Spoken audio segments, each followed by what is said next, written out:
اعوذ باللہ من الشیطان الرجیم بسم اللہ الرحمن الرحیم ربی اشرح لی صدری ویسر لی امری واحلل عقدۃ من لسانی یفقہوا قولی۔ السلام علیکم ورحمۃ اللہ وبرکاتہ۔ سورہ کہف کی وعلیکم السلام۔ سورہ کہف کی آج آیت نمبر 16 پڑھنی ہے ہم نے۔ وَإِذِ اعْتَزَلْتُمُوهُمْ وَمَا يَعْبُدُونَ إِلَّا اللَّهَ فَأْوُوا إِلَى الْكَهْفِ يَنشُرْ لَكُمْ رَبُّكُمْ مِنْ رَحْمَتِهِ وَيُهَيِّئْ لَكُمْ مِنْ أَمْرِكُمْ مِرْفَقًا۔ اس کی سادہ ٹرانسلیشن پڑھتی ہوں پہلے۔ اور جب تم الگ ہو گئے ان سے اور جن کی وہ عبادت کرتے ہیں اللہ کے سوا، تو تم پناہ لو اس غار کی طرف، پھیلا دے گا تم پر تمہارا رب اپنی رحمت اور مہیا کر دے گا تمہارے لیے تمہارے کام میں آسانی۔ اچھا جی، پیچھے ہم نے کیا پڑھا ہے کہ وہ لوگ جو ہیں آپس میں ڈسکشن کرتے ہیں، اٹھ کر بات چیت کرتے ہیں کہ بھئی ہم لوگ تو اتنی دیر ٹھہرے، اور پھر اس کے بعد یعنی آپس میں بات چیت کیا، اور پھر اللہ تعالیٰ اس کے بارے میں کامنٹ کرتے ہیں کہ بھئی ہم نے تو وعدہ جو ہم نے آپ کے ساتھ واقعہ بیان کیا وہ بالکل سچا ہے، اور یہ نوجوان جو ہیں وہ بالکل آج کل کے نوجوانوں کی طرح نہیں تھے، بلکہ وہ اپنے ایمان کی حفاظت کے لیے بہت زیادہ تکلیف لیتے تھے، جس کی وجہ سے وہ نکل گئے ایسی بستی سے جہاں پہ ان کی زندگی خطرے میں تھی اور ان کا ایمان خطرے میں تھا، جس کی وجہ سے وہ اس بستی سے نکل گئے۔ پھر اللہ تعالیٰ نے بدلے میں ان کو کیا مہیا کیا، ان کے ایک سٹیپ کی وجہ سے، ان کے ایمان لانے کی وجہ سے اللہ تعالیٰ نے ان کو ہدایت دی، اور دوسرا ان پر یہ کرم کیا کہ ان کے دلوں کو مضبوطی بخشی، ان کے دلوں کو ایک جگہ پر قائم کر دیا، اور پھر جس کی وجہ سے جب اللہ تعالیٰ نے ان کے دلوں کو قائم کیا تو ان میں مزید پاور آئی، اور وہ ایک دوسرے کے لیے کھڑے ہو گئے، اور وہ پھر آپس میں اللہ تعالیٰ کی خوبیاں بیان کرنے لگے، اور جس کی وجہ سے وہ آپس میں ایک دوسرے سے کنیکٹڈ ہو گئے۔ پھر آپس میں انہوں نے بات کی کہ یہ جو ہماری قوم ہے جن کے درمیان ہم رہ رہے ہیں، وہ تو پتہ نہیں کس کی عبادت کر رہے ہیں، ہم تو اس سے بالکل بیزار ہیں۔ آج اب ہم نے اور پھر ایک اور بات بھی ہوئی تھی کہ ہاں، پھر یہ بھی بات ہوئی تھی کہ انہوں نے کہا تھا کہ اگر یہ واقعی اس کی عبادت کرتے ہیں معبودوں کی، تو ان کو چاہیے کہ کوئی دلیل لے کے آئیں، اور اگر دلیل نہیں تو سلطان میں ہم نے پڑھا تھا کہ اگر واقعی نہیں یہ سمجھتے، اگر واقعی ان کو نہیں علم، تو پھر یہ کوئی دلیل کے طور پر اسی معبود کو ہی کیوں نہیں لے آتے اللہ کے ساتھ، جو ایک دفعہ پیدا کرنے پر قائل نہیں ہے، وہ دوسری دفعہ کیا قائل کرے گا؟ ٹھیک ہے، تو آج ہم نے پڑھنا ہے اور جب تم الگ ہو گئے ان سے۔ اب حالانکہ پہلے تین میں نے آپ کو پہلے بتایا کہ یہ پوری کہانی، یہ پورا قصہ جو ہے وہ 3 آیات میں مکمل ہو چکا ہوا ہے، جو پیچھے ہم نے پڑھی ہیں 3 آیات اس میں مکمل ہو چکا ہے۔ اب جو بات ہو رہی ہے نا، وہ اس کی تفصیل بیان ہو رہی ہے۔ تو تفصیل میں کیا رہا ہے؟ جب تم الگ ہو گئے ان سے، اِذِ اعْتَزَلْتُ کا مطلب کیا ہوتا ہے؟ الگ ہو جانا۔ الگ ہو جانا، ایسے الگ ہو جانا کہ اپنے آپ کو بالکل اپارٹ کر لینا، مطلب اپنے آپ کو بچانے کے لیے ایسی جگہ پر کا رخ کرنا جہاں سے آپ بیزاری سے نکلیں۔ ٹھیک ہے، یہی لفظ سیم موسیٰ علیہ السلام نے بھی ابراہیم علیہ السلام نے بھی استعمال کیا تھا، جب ان کو حکم آ گیا تھا کہ ہم تو تمہیں جلا دیں گے، ہم تمہارے اوپر عذاب کریں گے اگر تم یہ باز نہ آئے اپنی یہ عجیب سی بات سے کہ میں اللہ کی عبادت کرتا ہوں اور یہ بت تو کوئی اہمیت نہیں رکھتے۔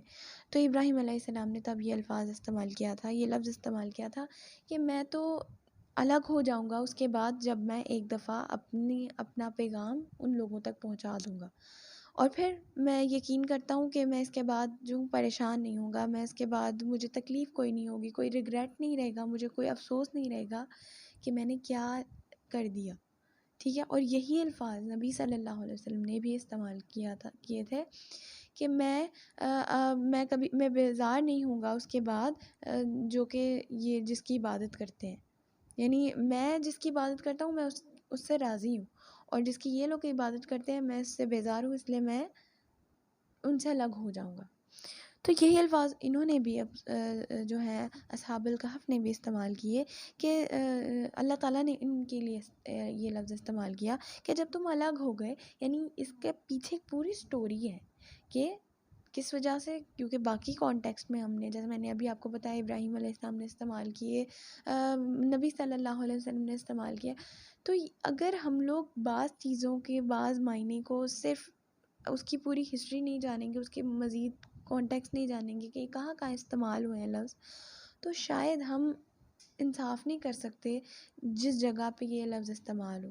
کیونکہ یہاں پہ تو صرف یہی لفظ لکھا ہے نا اردو میں کہ تم الگ ہو گئے، لیکن باقی جگہوں پر کیا الفاظ، کس طرح الفاظ استعمال ہوئے ہیں، یہ جاننا ہمارے لیے ضروری ہے تاکہ ہم مزید گہرائی میں بات سمجھ سکیں کہ کیا کس طرح اللہ تعالیٰ نے بیان کی ہے یہ بات. تو اس کے پیچھے کیا پھر سٹوری ہوئی کہ یہ لوگ بیزار تھے، اور ہم لوگ پڑھتے بھی آئے ہیں کہ یہ لوگ بیزار تھے، اور اپنے ایمان کو بچانے کے لیے انہوں نے چاہا کہ اب ہم لوگوں کا ان کے درمیان میں گزارا نہیں ہے. اور پھر ان کو وعید بھی سنا دی گئی تھی کس چیز کی، کہ تم لوگوں کو ہم مار دیں گے، تم لوگوں کو قتل کر دیں گے. اچھا، اس کے پیچھے ایک مزید ہسٹری بھی ہے یہ، جو کہ بائبل میں ہمیں ملتی ہے. کرسچنز نے ظاہر ہے اپنے اللہ عالم کیا معاملات ہیں، تو انہوں نے یہ تک کہا تھا، اس کے بادشاہ نے، وہ جو دقیانوس ہے، اس نے یہ تک کہا تھا کہ اگر تم اپنے یہ جو دین تم جس کے پیچھے پڑ گئے ہو، اگر تم اس سے باز نہ آئے نا، تو یہ جو تمہیں ہم نے لباس بھی پہنایا ہوا ہے نا، یہ جو تمہیں لباس بھی دیا ہوا ہے لیڈ کلاس کا، ہم یہ بھی تم سے چھین لیں گے. یعنی اس طرح کی ان کو عجیب و غریب، یعنی تمہاری عزت بالکل ہم اتار دیں گے، تم کی کن سوچوں میں گم ہو، تمہاری زندگی، تمہاری موت، تمہارا پہناوا، تمہارا رہن سہن سب ہمارے ہاتھ میں، تم کن سوچوں میں اڑ رہے ہو. یہ مقصد تھا ان کا کہنے کا. باقی واللہ عالم کیا معاملات ہیں کیا نہیں، لیکن ہمیں تو یہی ہے کہ اب جہاں سے کچھ بھی مل گیا. ابن عاشور جو ہیں وہ بہت بڑے اسکالر ہیں، اور وہ یہ بیان کرتے ہیں کہ انہوں نے یہ بائبل میں دیکھا تھا. خیر، تو اب یہاں پہ بات ہو رہی ہے، اور جب تم الگ ہو گئے ان سے، وما، اور جن کی یعبدون الا اللہ، اور جن کی وہ عبادت کرتے ہیں اللہ کے سوا. یہ بڑا مزے کا لفظ ہے، یعبدون، جن کی وہ عبادت کرتے ہیں، الا اللہ، اللہ کے سوا. اب یہ بھی ہو سکتا تھا، یہاں تک بھی بات ہو سکتی تھی، یعبدون جن کی وہ عبادت کرتے ہیں. ہم جانتے ہیں کہ وہ مشرکین ہی ہیں، اور وہ اللہ کی تو عبادت نہیں کرتے، وہ اللہ کے علاوہ ہی کرتے ہیں. لیکن اللہ تعالیٰ نے یہ چیز مزید ہائی لائٹ کی ہے، الا اللہ، سوائے اللہ کے. یعنی وہ اللہ کو تو بالکل بھی نہیں مانتے نا. وہ کہتے ہیں کہ نہیں، کوئی ایسی ہماری ایک تو آفٹر لائف کوئی زندگی ہے نہیں، یہ جو دنیا کی زندگی ہے اس کے بعد کوئی زندگی نہیں ہے، جو ہے وہ یہی ہے. اس لیے خوب عیش کر لو، خوب مزہ کر لو، تاکہ پتہ نہیں کیا تم نے اس کے بعد، جو مشرکین ہیں، جو ہندو ہیں، ان کا یہ کانسیپٹ ہے کہ بھئی تم نے تو دنیا میں جتنے مزے کرنے کر لو، اس کے بعد تم نے جل جانا ہے، اس کے بعد تم نے راکھ بن جانا ہے. تو کون تمہاری یہ راکھ کو اکٹھا کر کے، تمہارے ایک ایک ذرے کو اکٹھا کر کے تمہیں دوبارہ زندہ کرے گا. اور جو یہ کرسچنز ہیں، وہ لوگ ویسے ہی کہتے ہیں کہ بھئی جو بھی ہے، اگر جانا ہے، دنیا کی زندگی ہے، اس کے بعد اگر کوئی زندگی ہوگی بھی تو اس میں کوئی سزا وغیرہ نہیں ہوگی، اس میں صرف ایک، اس میں جنت ہی ہوگی، اس میں، اور وہیں جانا ہے. کوئی دوزخ کا ان کے ہاں کانسیپٹ نہیں، کوئی کانسیپٹ نہیں ہے اس طرح کا. تو یہاں پہ یہ جو لفظ استعمال ہوا ہے، یعبدون الا اللہ، کہ وہ عبادت کرتے ہیں اللہ کے سوا، اس کا مطلب صرف یہ نہیں ہے کہ وہ اللہ کے سوا جن کی عبادت کرتے ہیں. اس کا مطلب یہ ہے کہ وہ ایک تو ان لوگوں سے بھی الگ ہو گئے جن کی وہ عبادت کرتے تھے وہ لوگ. دوسرا، وہ جس طرح کی عبادت کرتے تھے اس کانسیپٹ سے بھی الگ ہو گئے. یعنی انہوں نے مزید اتنے تو خدا بنائے ہوئے تھے، اب طرح طرح کے. اور پیچھے ذکر بھی ہوا ہے کہ جن لوگوں کی عبادت کرتے ہیں ہم لوگ، تو یہ تو کوئی کانسیپٹ نہیں ہے، کوئی کانسیپٹ نہیں اس طرح کا. ہم جس کی بات کرتے ہیں وہ تو رب ہے، آسمان اور زمین کا، آسمانوں کا اور زمین کا رب ہے.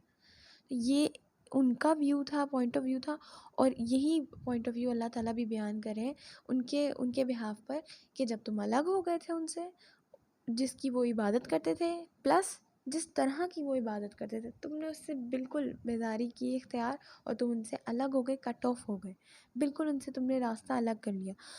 فَاوُوا تو تم پناہ لو، الی الکہف اس غار کی طرف۔ اچھا، اب اللہ تعالیٰ ان کو حکم دے رہے ہیں کہ اب تم کیا کرو۔ اچھا دیکھیں، غار سے وہ ہم نے پیچھے پڑھ لیا ہوا ہے کہ وہ نوجوان غار میں رہے تھے، اور نوجوان جو ہے وہ غار میں سوئے بھی تھے، اور غار کی طرف انہوں نے رخ بھی کیا تھا، پھر جب سو گئے اور جب واپس اٹھے تو بات چیت بھی کی۔ اب پھر سے اللہ تعالیٰ وہ بات کو باریکی سے بتا رہے ہیں کہ کیسے میں نے پھر ان کو حکم دیا کہ کیا کرو تم، اب غار کی طرف جاؤ۔ یعنی اب تم کیا کرو، تمہارے پاس کوئی اور آپشن نہیں ہے، تمہارے پاس صرف ایک آپشن ہے کہ تم غار کی طرف جاؤ، ایسی گفا کی طرف۔ اب دیکھیں، یہ کوئی عام سی کوئی بات نہیں ہے کہ جاؤ کسی بھی غار میں چلے جاؤ۔ الی الکہفی، جو ال استعمال ہوتا ہے نا لفظ، اس کو انگلش میں ہم جس کو دا سے ہم کہہ دیتے ہیں کہ جی دی کیو ہم کہیں گے کہ کوئی خاص غار۔ دیکھیں جب بھی اے یوز ہوتا ہے کسی بھی انگلش میں جب بھی اے کا ورڈ یوز ہوتا ہے تو وہ کامن سی بات ہوتی ہے، لیکن جب بھی دی کا ورڈ یوز ہوتا ہے نا، اٹ مینس وہ کوئی اسپیسیفک ہے۔ تو یہ بھی غار ایک اسپیسیفک تھا جس کی طرف اللہ تعالیٰ نے ان کو راہ دی تھی کہ یہ راستہ ہے، اس کی طرف جاؤ اور اس غار میں تم پناہ لے لو۔ تو یہ بات بڑی جاننے والی ہے۔ الی الکہفی، غار کی طرف، جو کہ خاص غار ہے، جس کے خاص میں نے تمہیں ہدایت دی ہے، جس کے خاص میں نے تمہیں راستہ دکھایا، اسی کی طرف جاؤ۔ اسی لیے یہ لوگ ڈائریکٹ ادھر ہی گئے تھے اور ادھر جا کے انہوں نے پناہ لے لی تھی۔ اب ینشر لکم ربکم، پھیلا دے گا تم پر ربکم، تمہارا رب۔ یہ ایک بڑا پیار کا ایلیمنٹ ہوتا ہے، بڑا کہ اللہ تعالیٰ کہہ رہے ہیں تمہارا رب، تم نے اپنے رب پر بھروسہ کیا تو اب میں تمہارا رب، تم نے مجھ پہ بھروسہ کیا، اب تم میرے ہو گئے تو پھر میں بھی تمہارا ہو گیا۔ سبحان اللہ، کتنی پیاری بات ہے۔ اچھا، تو پھر تم پر تمہارا رب اپنی رحمت پھیلا دے گا۔ ینشر کہتے ہیں نشر سے نکلا ہے، جس کا مطلب ہوتا ہے پھیلا دینا۔ ایک تو پھیلا دینا، دوسرا وہ ہر طرح کی ڈائریکشن میں چلے جانا، یعنی جہاں سے، جیسے کہ کہہ لیں پانی نہیں ہوتا، اس کو ذرا سا بھی راستہ چاہیے ہوتا ہے اور اس میں سے نکل جاتا ہے، اسی طرح نشر کا سے مراد ہے کہ وہ ہر ڈائریکشن سے تمہاری طرف آ جائے گی، کوئی ذرا سی بھی کوئی جگہ کھلی ہوگی وہاں سے بھی تمہارے لیے اس کی رحمت۔ اللہ تعالیٰ کہتے ہیں اپنی طرف تمہارا رب تمہاری طرف اپنی رحمت کرے گا۔ اچھا، مزے کی بات کیا ہے، یہ جو رحمت کی انہوں نے دعا کی تھی وہ کوئی آیت نمبر 10 میں کی تھی، جس کا جواب اللہ تعالیٰ کس میں دے رہے ہیں؟ آیت نمبر 16 میں، کہ تم نے دعا کی تھی اور میں اب تمہاری دعا کا ویسے ہی جواب دے رہا ہوں کہ تمہیں ہر طرف سے اللہ تعالیٰ اپنی رحمت دے دیں گے۔ وَيُحَيِّ لَكُم مِّنْ أَمْرِكُم مِّرْفَقًا، اور مہیا کر دے گا تمہارے لیے تمہارے کام میں آسانی۔ اچھا، اب مزے کی بات کیا ہے کہ تب جو انہوں نے الفاظ استعمال کیے تھے وَحَيِّ، آیت نمبر 10 میں وَحَيِّ لَنَا مِنْ أَمْرِنَا رَشَدًا، کہ اللہ تعالیٰ آسان کر دے ہمارے لیے ہمارے کام کو اور ہمارے لیے بھلائی کا راستہ رکھ دے۔ لیکن یہاں پر اللہ تعالیٰ نے جو الفاظ استعمال کیے ہیں وہ مرفقہ کے ہیں انسٹیڈ راشدہ کے۔ یہاں پہ بھی ورڈ ترجمہ جو ہے وہ آسانی کا ہے اور وہاں پہ بھی ترجمہ جو ہے آسانی کا ہے، لیکن مزے کی بات کیا ہے اس میں، اللہ تعالیٰ نے ہمیں یہ بتایا ہے کہ جب تمہارے پاس کوئی راستہ نہ ہو تو تم جب ایک دوسرے کے اور تم ایک دوسرے سے ملتے ہو، ایسی صورت میں جب تمہارے پاس کوئی راستہ نہیں ہوتا اور تم اپنے آپ میں ایسے ہو جاتے ہو جیسے جب تم کسی کو دیکھ لیتے ہو کہ وہ تمہارا دوست ہے، یعنی تمہارے جیسا ہی ہے، تو تمہارے ایمان میں مزید اضافہ ہو جاتا ہے۔ تمہارے اندر ایمان، ایک تو تمہارے اندر ایمان کا اضافہ ہوتا ہے، پلس کیا ہوتا ہے کہ تمہارا ایک دوسرے پر یقین زیادہ ہو جاتا ہے اور تم ایک دوسرے کی مدد کرنے لگتے ہو۔ تب جب تم لوگوں نے دعا کی تھی تب تم لوگوں نے خاص اپنے لیے دعا کی تھی۔ راشدہ کہتے ہیں جو آپ کو راستہ دکھائے، جو آپ کو ایک خاص راستہ، ایک ڈائریکشن دے جس کی طرف آپ نے جانا ہے۔ جبکہ مرفقہ کہتے ہیں، مرفقہ نکلا ہے فریق سے، فریق کہتے ہیں دوست کو۔ اب یہ جب تم لوگ آپس میں یقین کرو گے تو نہ صرف تمہارے اپنے لیے راستہ نکالے گا بلکہ تمہارے آپس کے معاملات بھی درست کرے گا، یعنی تم لوگ ایک دوسرے کی مدد کے لیے آگے بڑھو گے۔ یہ یہاں پہ ایک لفظ کا فرق ہے اور پوری بات ہی بالکل ایک الگ طرح سے جا رہی ہے کہ تب تم نے صرف اپنے لیے دعا مانگی تھی، اب تم ایک دوسرے کے لیے بھی آسانیاں پیدا کرنا چاہ رہے ہو، اور ایک دوسرے کیونکہ اب تم جان گئے ہو کہ تم لوگ ایک دوسرے کے دوست ہو، راہی ہو، ایک دوسرے کی مدد کرنے والے ہو اور ایک دوسرے کا بھلا چاہنے والے ہو. تو اللہ تعالیٰ نے کہا کہ یہاں پہ اللہ تعالیٰ نے الفاظ کا استعمال کیا مرفقہ، کہ تمہارے ایک دوسرے کے معاملات میں آسانی ہو جائے گی اور تم ایک دوسرے کے لیے بھی مدد کا باعث بنو گے. سبحان اللہ. وَتَرَى الشَّمْسَ إِذَا طَلَعَتْ تَزَاوَرُ عَنْ كَهْفِهِمْ ذَاتَ الْيَمِينِ وَإِذَا غَرَبَتْ تَقْرِضُهُمْ ذَاتَ الشِّمَالِ وَهُمْ فِي فَجْوَةٍ مِّنْهُ ذَلِكَ مِنْ آيَاتِ اللَّهِ مَنْ يَهْدِ اللَّهُ فَهُوَ الْمُهْتَدِ وَمَنْ يُضْلِلْ فَلَنْ تَجِدَ لَهُ وَلِيًّا مُرْشِدًا. اور تو دیکھے گا سورج کو جب وہ طلوع ہوتا ہے، تزاورو تو وہ جھک کر نکل جاتا ہے، ان کافیم اس غار سے. اچھا اب یہ بات نا بڑی ہی کمپلیکیٹڈ بھی کہہ سکتے ہیں ہم. اس میں کیا بتایا جا رہا ہے، دیکھیں ہم شروع سے پڑھتے آ رہے ہیں کہ جو یہاں، اور ہمارا جو ہے وہ ایک تجربہ بھی ہے کہ اگر ہم ایک لائٹ، اگر ہم ٹارچ لینا، اگر ہم ٹارچ چلائیں اندھیرے میں تو وہ بالکل سیدھی جاتی ہے، لائٹ سیدھا ٹریول کرتی ہے، وہ کوئی دائیں بائیں ادھر ادھر نہیں جاتی. لیکن یہاں پہ بڑی ہی کوئی ایسی بات بتائی گئی ہے جو کہ ہماری عقل سے دور ہے، جس کو ہماری عقل نہیں آتی اس میں. تو اللہ تعالیٰ کیا کہہ رہے ہیں، تو دیکھے گا سورج کو. پہلی تو بات یہ، وہ لوگ غار میں ہیں اور غار میں اندھیرا ہے فل، اور جب اندھیرا ہے تو یہ تو بالکل منافی ہے اس بات سے کہ ہم دیکھیں کہ کہاں سے سورج کی روشنی آ رہی ہے. ٹھیک ہے، یہ اس بات سے تو عقل بالکل کام نہیں کرتی کہ ایک تو وہ غار میں موجود ہے اور جہاں پہ اندھیرا ہے اور روشنی کا کوئی کانسیپٹ نہیں ہے، اور اگر ہے بھی تو اس بات میں نہیں سوچ جاتی کہ روشنی کہاں سے آ رہی ہے، کیونکہ روشنی تو ہم جانتے ہیں سورج سے آتی ہے. اللہ تعالیٰ نے کیا کہا یہاں پہ، تو دیکھے گا، یعنی اس کا مطلب کیا ہے، اللہ تعالیٰ چاہ رہے ہیں کہ ہم اس بات کو نوٹس کریں کہ سورج کی روشنی کہاں سے آ رہی ہے اور کہاں کو جا رہی ہے اور کیسے ٹریول کر رہی ہے، اس کا اصل کیا ہوتا ہے، یعنی ٹریول کرتی ہے عموماً کیسے ہے اور غار میں کیسے ٹریول کر رہی ہے. تو کیا بات ہو رہی ہے، اور تو دیکھے گا شمس سورج کو، اذا طلعت جب وہ طلوع ہوتا ہے، تزاورو تو وہ جھک کر نکل جاتا ہے. زور کہتے ہیں ایسی بات کو جو کہ جس میں تھوڑی سی کجی ہو، کہہ لیں تھوڑی سی اسپیس ہو، تھوڑا سا جھکاؤ ہو، یعنی وہ بات نا ٹیڑھی میڑھی ہو، سمجھ لیں زور ایسی بات کرتے جو ٹیڑھی میڑھی ہو.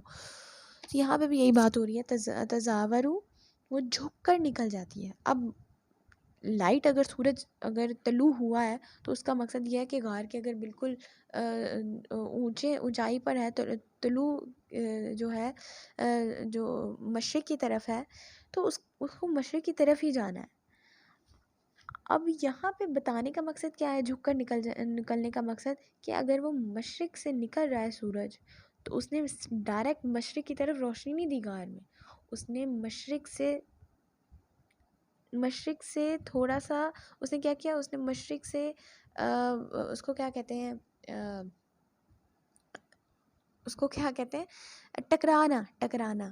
ٹکرا کر دوسری طرف اس نے اپنا رخ کر لیا. یعنی مشرق سے اس نے رخ کر کے دوسری طرف اس کے بالکل اپوزٹ سائڈ پر رخ کر لیا. یعنی جو چٹانیں تھیں، جو غار کی چٹانیں تھیں، ان کو گرمائش دے کر روشنی اندر کو ڈالنے کی بجائے اس کو بالکل اپوزٹ سائڈ پر بھیج دیا، تاکہ لوگوں اس غار کی ان کے غار سے، ٹھیک ہے، تاکہ ان کے غار کی طرف روشنی آ جائے. اگر کوئی اوپر چڑھنا چاہے، اوپر چڑھ کے دیکھنا چاہے، اگر اوپر کوئی اسپیس ہے، کھلا ہے غار، تو اب کسی کو نظر نہ آئے وہ. پھر آگے کیا بات ہو رہی ہے، ذات الیمینی دائیں طرف کو، وَإِذَا غَرَبَتْ تَقْرِضُهُمْ اور جب وہ غروب ہوتا ہے تو ان سے کترا کر نکل جاتا ہے. اور اسی طرح کیا ہوا، جب غروب ہوتا ہے تو مغرب کی طرف جانا ہے سورج نے، تو اب چاہیے کہ روشنی جو ہے وہ مغرب کی طرف ٹریول کرے، لیکن مغرب کی طرف ٹریول ہونے کی بجائے وہ مغرب کے اب اپوزٹ ہو جاتی ہے.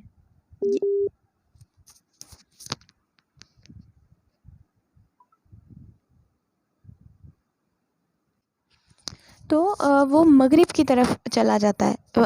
مغرب کی طرف اگر سورج جا رہا ہے تو اس نے اس کے اپوزٹ ڈائریکشن میں روشنی دی ہے، جس کی وجہ سے پھر غار کے جو مین جگہ ہے جہاں پہ وہ موجود ہیں وہاں پہ روشنی پہنچ ہی نہیں پائی.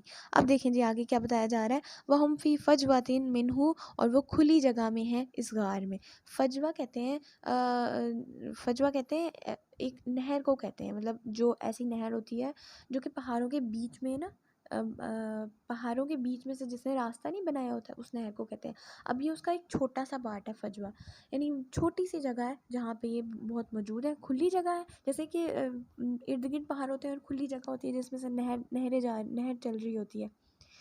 یہ وہ بات ہو رہی ہے اس کی چھوٹی، اس کی مختصر ورژن ہے اس چیز کا، فجوہ کا، کہ اس میں کیا ہے، وہ لوگ اس جگہ پر موجود ہیں جو کھلی جگہ ہے، یعنی غار کے اگر اوپر کھلی جگہ ہے تو اس جگہ موجود ہے جہاں پہ روشنی ڈائریکٹلی نہیں پہنچ رہی، اور اگر پہنچنا چاہے گی بھی تو وہ اسے ٹکرا کر دائیں بائیں ہوتی جا رہی ہے تاکہ روشنی نہ پہنچے، تاکہ وہ دوسروں کی نظروں سے غافل رہیں. ذالک من آیات اللہ، یہ واقعہ اللہ کی نشانیوں میں سے ہے، اس کو سمجھنا ہے. یہ اللہ تعالیٰ کی، دیکھیں یہ بالکل ایک بات سمجھ سے باہر ہے نا، کہ کیسے یہ ممکن ہے کہ سورج نکل رہا ہے اور روشنی نہیں دے رہا. یہ ایک بڑی سمجھ سے باہر بات ہے کہ ایک سورج ہے اور اس نے روشنی تو اس نے ہر جگہ پھیلانی ہے، لیکن غار میں اس نے روشنی دی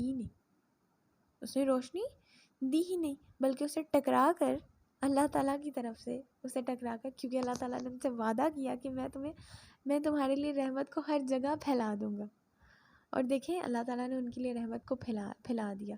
رحمت میں اس کا پیار بھی شامل ہے، اس کی محبت بھی شامل ہے، اس کی حفاظت بھی شامل ہے. تو اللہ تعالیٰ نے کیسے ان کی حفاظت کی ایسے غار میں جہاں پہ. پھر دوسری بات ایک یہ بھی تھی کہ ان کو جو ہے جب روشنی پڑتی ہے نا، تو دوسری روشنی پڑتی ہے تو وہ ان کا جسم جو ہے خراب ہونے کا ڈر تھا. یہ علماء کی ایک ہے بات کہ ان کے جسم کا خراب ہونے کا مقصد تھا. اب آگے اللہ تعالیٰ نے ان کی جیسے مرضی حفاظت کی ہے. ایک تو سوچ سے ہی باہر ہے نا، کہ روایات میں آتا ہے کہ یہ 300 سے زیادہ سال اس غار میں رہے تھے، 300 سے زیادہ. اور یہاں تو ہم لوگ ایک دن نہ خود کو صفائی وغیرہ اپنی کریں، ہم منہ ہاتھ نہ دھوئیں، نہائیں وغیرہ نہیں، تو ہم لوگ کتنے وہ ایک گندگی سی محسوس ہوتی ہے. تو یہ لوگ 300 سال ایک ہی جگہ پر پھر سوئے رہے اور بالکل بے خبر ہو کر. اللہ تعالیٰ حفاظت، جیسے اللہ جس کی چاہے حفاظت کرنے والا ہے. من آیات اللہ، یہ اللہ تعالیٰ کی آیتوں میں سے ہے. من یہد اللہ فہو المہتد، جسے اللہ ہدایت دے تو وہی ہے ہدایت پانے والا. اب یہاں ہدایت، ایک تو ہدایت ہے، ایک تو راستہ ہے، ایک تو اس کے لیے سیدھی راہ ہے. دوسری بات یہاں پہ زندگی بھی آتی ہے ہدایت میں، کہ اللہ جس کو چاہے زندگی دے اور جس کو چاہے ہدایت دے. اللہ یعنی اس کے اگر اپوزٹ دیکھیں تو وہ آگے بھی بتا دیا، ومن یضلل فلن تجد له ولیا مرشدا، اور جسے وہ گمراہ کر دے تو وہ ہرگز آپ نہیں پائیں گے ان کے لیے کوئی دوست رہنمائی کرنے والا. اب یہ کیا ہے، یعنی رہنمائی کرنے والا دوست صرف اور صرف اللہ تعالیٰ ہے. رہنمائی کون کرتا ہے آپ کی؟ اللہ تعالیٰ. اور آپ کا دوست بھی حقیقی معنوں میں صرف اللہ ہے. کیونکہ دوست ہوتا کون ہے؟ جو آپ کو کبھی برا نہیں چاہتا، جو ہمیشہ آپ کا اچھا چاہتا ہے. اب ہم لوگ کیا کرتے ہیں، ہمارے ساتھ اگر کچھ برا ہو جاتا ہے تو ہم کہتے ہیں اللہ تعالیٰ تو ہمارا ساتھ دیتا ہی نہیں ہے، اللہ تعالیٰ تو پتہ نہیں کیوں باقیوں کو تو اتنا کچھ دیتا ہے، ہمیں نہیں دیتا. جبکہ ہمیں نہیں پتہ، ہم نہیں جانتے کہ اللہ تعالیٰ نے جیسے ہماری حفاظت کی ہے ویسے کوئی کر ہی نہیں سکتا. اس وقت جس پریشانی میں ہم ہوتے ہیں، اصل میں وہ پریشانی نہیں ہوتی ہے، اصل میں وہ تو ہمیں پریشانی سے نکالنے کا ایک ذریعہ ہوتا ہے. وہ ہماری پریشانی نہیں ہوتی، وہ ہماری آزمائش ہوتی ہے، جو کہ ہمیں ایک بڑی پریشانی سے، بڑی آزمائش سے آزاد کرتی ہے. یہ سمجھنے کی بات ہے. تو اصل دوست ہمارا، اصل راہ دکھانے والا صرف اور صرف اللہ تعالیٰ ہے. وَتَحْسَبُوهُمْ أَيْقَاظًا، اور آپ خیال کریں گے ان کو بیدار، وَهُمْ رُقُودٌ، حالانکہ وہ تو سوئے ہوئے ہیں. اب یہ بھی بڑی مزے کی بات ہے کہ کون دیکھ رہا ہے بھائی؟ غار میں موجود ہیں وہ لوگ، کون دیکھ رہا ہے؟ اللہ تعالیٰ چاہ رہے ہیں کہ آپ دیکھیں، اور دیکھا. آگے جو بھی ہے ہم آگے انشاءاللہ یہ اسی آیت میں پڑھیں گے، کہ پہلے اس کو بتا دیتی ہوں کہ آپ ان کو خیال کرتے ہیں کہ بیدار ہیں، یعنی وہ جاگے ہوئے ہیں، آنکھیں ان کی کھلی ہیں. حالانکہ وہ تو رکود سوئے ہوئے ہیں. رکود ایسی نیند کو کہتے ہیں، حالانکہ نیند کے لیے جو لفظ استعمال ہوتا ہے نا نوم استعمال ہوتا ہے، لیکن یہاں پہ رکود استعمال ہوا ہے. رکود کا مطلب کیا ہوتا ہے؟ میٹھی نیند. ایسی نیند جو مختصر ہو اور میٹھی ہو اور بڑی مزے کی ہو. مطلب وہ نیند نہیں ہوتی جب ہم پڑھائی کر رہے ہوتے ہیں اور اکثر سو جاتے ہیں، کتنی مزے کی نیند آتی ہے. ہم یہ اصل میں وہ والی نیند ہے جو بڑی مزے کی ہوتی ہے اور بڑی میٹھی ہوتی ہے اور تھوڑی سی ہوتی ہے. مطلب آخری کے ہم نے کہیں جانا ہو اور بس جلدی اٹھنا ہو، اور جو آخری کے 5 منٹ ہوتے ہیں نا ہمارے لیے وہ بڑے مزے کے ہوتے ہیں. تو یہ رکود وہ ہے بڑے مزے کی نیند دے جو آپ کو، آپ اٹھیں تو آپ فریش ہو جائیں. ساری رات سوئے ہیں وہ کوئی مزہ نہیں. جو آخری کے 5 منٹ سوئے ہیں نا بس اس نے مزہ دے دیا، اور جو وہ سو گئے ہیں نا اس نے ہمیں فریش کر دیا، اس نے ہمارے موڈ کو بالکل فریش اپ کر دیا. تو رکود اس نیند کو کہتے ہیں. تو آپ خیال کرتے ہیں کہ وہ بیدار ہے حالانکہ وہ تو مزے کی نیند سوئے ہوئے ہیں. وَنُقَلِّبُهُمْ، اور ہم کروٹیں بدلتے ہیں ان کی. نقلبہم، اور ہم کروٹیں بدلتے ہیں. ذات الیمینی دائیں طرف، و ذات الشمالی اور بائیں طرف.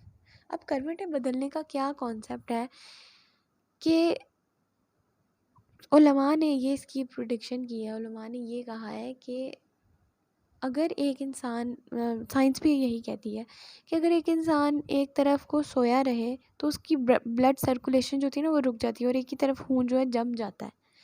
تو اگر انسان جس طرح اگر کوئی شخص پیرالائز ہو جائے تو کیا ڈاکٹر کیا کرتے ہیں، ان کو کبھی ایک طرف بدلتے ہیں تاکہ ان کا خون جو ہے رواں دواں رہے، ایک طرف کو نہ جم جائے. اور جب ایک طرف کو وہ تھوڑی دیر لیٹ جائے تو اس کے بعد اس کی کروٹ مزید دوسری طرف کو بدل دیتے ہیں تاکہ اس کا خون جو ہے وہ ایک جگہ جم نہ جائے بلکہ خون جو ہے وہ روانی میں ہی رہے. تو اللہ تعالیٰ نے ان کی کروٹیں اس لیے بدلی تاکہ وہ ان کی حفاظت کی نا. کیسے کہ ان کو ذرا بھی ایک کنسیپچول اللہ تعالیٰ بالکل چلے ہیں کہ اگر یہ لوگ ایک طرف لیٹے رہے تو ان کا تو خون جم جائے گا. تو ان کی حفاظت میں اللہ تعالیٰ نے ان کی کروٹیں بدلی، حالانکہ ان کو علم بھی نہیں کہ وہ کروٹیں بدل رہے ہیں. ٹھیک ہے، کبھی بائیں طرف کبھی دائیں طرف. وہ قلبہم باسط ذراعیہ، اور ان کا کتا پھیلائے ہوئے ہے اپنے دونوں بازو، بالوسید دہلیز پر. اب یہ کتے کا کیا کانسیپٹ ہے؟ دیکھیں کتنی ایک مزے کی بات ہے، کتنی ایک آؤٹ اسٹینڈنگ بات ہے کہ اللہ تعالیٰ نے کتے کا ذکر قرآن پاک میں کر دیا. مطلب ہم جس کو کچھ سمجھتے نہیں، ہم اگر کتا دیکھ لیں، بعض لوگ تو کیا کرتے ہیں، کلچر یہ ہے کہ جہاں کتا دیکھا نہیں وہاں گولی مار دی، اڑا دیا اسے، مار دیا اسے.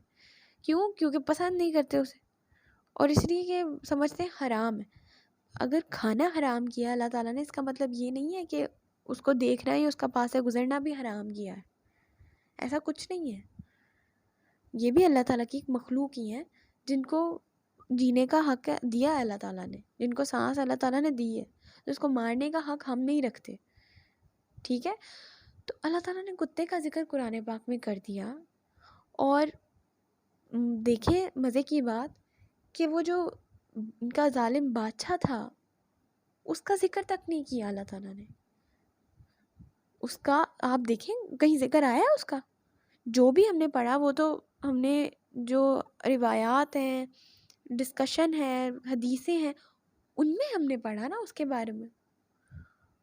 اس کا نام بھی ہم نے انہی میں دیکھا، لیکن قرآن پاک میں تو اس کا ذکر تک نہیں ہے.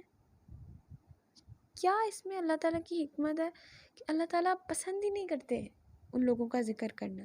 اور دوسری بات اس میں اس کے جاننے میں ہمارے لیے کوئی ہدایت ہے ہی نہیں. لیکن اس میں ہمارے لیے کیا ہدایت ہے کہ ان کا کتا پھیلائے ہوئے ہے اپنے دونوں بازو دہلیز پر. وسید کہتے ہیں بند، یعنی بند دروازے ہوتے ہیں، دروازوں کو بند کرنا نا دہلیز وسید کہتے ہیں. اب وسید اس چیز کو مزید ہائی لائٹ کرتا ہے کہ اب دیکھیں اگر ہم کسی جگہ پہ جاتے ہیں اور کوئی مال ہے اور آپ دیکھیں کہ مال کے باہر کوئی پارکنگ ایریا ہوتا ہے، اس کے باہر ایک کوئی مین گیٹ ہوتا ہے اور پھر ہماری انٹرنس ہوتی ہے نا. وسید ایسے دروازوں کو کہتے ہیں جو کہ مین انٹرنس سے ہی بند ہو. یعنی ایک تو ہے نا کہ انٹرنس کھلی ہے بھائی چلے جائیں اندر، پارکنگ ایریا میں پھر پھر لیں آپ، وہ انٹرنس بھی بند ہے اور پارکنگ ایریا بھی بند ہے، مال تو دور کی بات، دہلیز وسیع اتنی ریسٹرکٹڈ وہ غار کے بند ہونے کی دلیل ثابت کر رہی ہے۔ تو کیا کہا جا رہا ہے، ان کا کتا پھیلائے ہوئے اپنے دونوں بازو دہلیز پر، یعنی کہ اب وہ پھیلائے ہوئے کیا ہے، اپنے ہاتھ اس نے آگے کو کیے ہوئے ہیں، اور وہ ایک بڑا اور وہ ایسے ہے جیسے آپ کو ڈرانے والے موڈ میں۔ اب ایک کانسیپٹ یہ بھی ہے کہ وہ کہیں حفاظت کے لیے کھڑا تھا ان کی، اللہ تعالیٰ نے اس کتے کو، ان کا جو کتا تھا ان کو ان لوگوں کی حفاظت کے لیے باہر ایسے رکھ دیا تھا، پھیلا دیا تھا کہ لوگ ویسے ہی خوف کھاتے ہیں اس کتے سے، تو اندر جانے کے لیے ڈریں گے، اگر کسی نے جاننے کی کوشش بھی کی تو اندر جانے سے ڈرے گا۔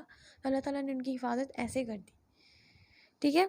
لو اطلعت علیہم لولیت منہم فرارا ولملیت منہم رعبا، اگر آپ جھانکیں ان پر تو آپ پیٹھ پھیر لیں ان سے بھاگتے ہوئے، اور ضرور آپ میں بھر جائے گا ان کی دہشت، بھر جائے گی ان کی دہشت، رعب۔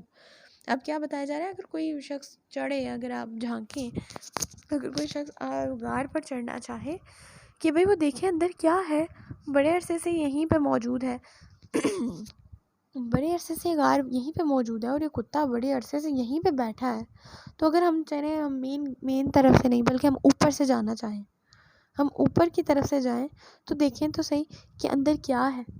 تو اگر کوئی چڑھ کے دیکھے گا تو آپ دیکھیں گے ان کی آنکھیں تو کھلی ہیں، کیونکہ ہم نے پیچھے پڑھا کہ آپ سمجھتے ہیں کہ وہ بیدار ہے، بیدار سے مراد یہ ہے ان کی آنکھیں کھلی ہیں، آپ دیکھیں گے وہ بیدار ہے۔ اچھا ایک جگہ میں نے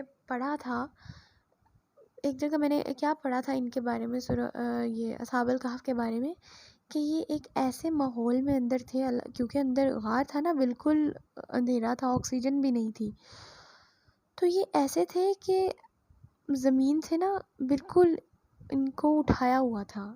اب یہ روایت میں پتہ نہیں تھا یا نہیں تھا، میں نے بہت عرصے پہلے میں نے یہ بات پڑھی تھی، ان کو نا زمین سے یہ ایسے اٹھے ہوئے تھے، یعنی ایسے جیسے ہوا میں یہ لیٹے ہوئے، نہ زمین پہ ہے نہ آسمان پہ ہے، بلکہ غار کے نہ آسمان کے ساتھ ہے غار کے، اور نہ ہی غار کی زمین پہ موجود ہے، بلکہ یہ تو سینٹر میں ہے اور ایسے لیٹے ہوئے ہیں۔ تو یہ کتنا ایک خوفناک سین ہے اگر آپ دیکھیں کسی کو، کہ وہ تو ہوا میں تیرنے کی صورت میں لیٹا ہوا ہے اور آنکھیں کھلی ہیں اس کی، یہ بڑی خوفناک سی سچویشن ہے۔ تو یہی بات اللہ تعالیٰ کرے کہ اگر آپ ان کو دیکھیں گے، اگر جھانکیں گے تو اندر آپ دیکھ کے سچویشن حیران رہ جائیں گے کہ یہ کیسے سوئے ہوئے ہیں، اور سوئے بھی ہوئے ہیں تو لیٹے ہوئے ہیں، آنکھیں کھلی ہیں، اور نہ زمین پہ ہیں نہ آسمان پہ، ایسی حالت میں، تو آپ کو ایک دہشت طاری ہو جائیں گی ان پر، اور آپ ڈر کے بھاگ جائیں گے، فرار مطلب بھاگ جائیں گے، اتنا تیز بھاگنا جتنا آپ تیز بھاگ سکتے ہیں۔ تو چڑھنے کا بھی شوق ہے خوب، اور جب دیکھ لیا تو اب ایسے بھاگ رہے ہیں، ایسے بھاگیں جیسے کہ بڑے ہی جتنی تیزی سے وہ بھاگ سکتے ہیں، اور ضرور پھر بھر جائے گا، یہ اس میں چیز ایمفسس ہے، اس میں زور دیا گیا کہ آپ میں بھر جائے گا، ایک خوف بھر جائے گا ان کے لیے، ایک دہشت ہوگی کہ آپ دوبارہ کوشش نہیں کریں گے کہ ان کی طرف آئیں، اور کسی کو بتا بھی سکیں کہ وہاں کیا ہے، اور اگر بتائیں گے بھی تو وہ کوئی ہمت نہیں کر سکتا کہ وہ جا کے دیکھے، کتا بھی ہے موجود، اور وہ لوگ بھی اندر ایسی حالت میں ہیں کہ کروٹیں بھی بدل رہے ہیں، آنکھیں بھی کھلی ہیں لیکن سوئے بھی ہوئے ہیں، اور واللہ عالم کیا معاملات ہیں، کیا نہیں، کیسے وہ اندر ہیں۔ سبحان اللہ، اللہ تعالیٰ کی قدرت ہے، اللہ تعالیٰ نے ان کی حفاظت کی ہے، اور ہم لوگ تو سوچ بھی نہیں سکتے۔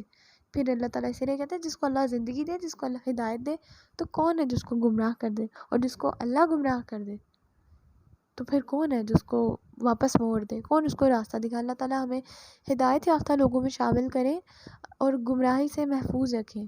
آج کے لیے اتنا ہی، بارک اللہ لی و لکم فی القرآن الحکیم، ونفعنا ایاکم بالآیات و ذکر الحکیم۔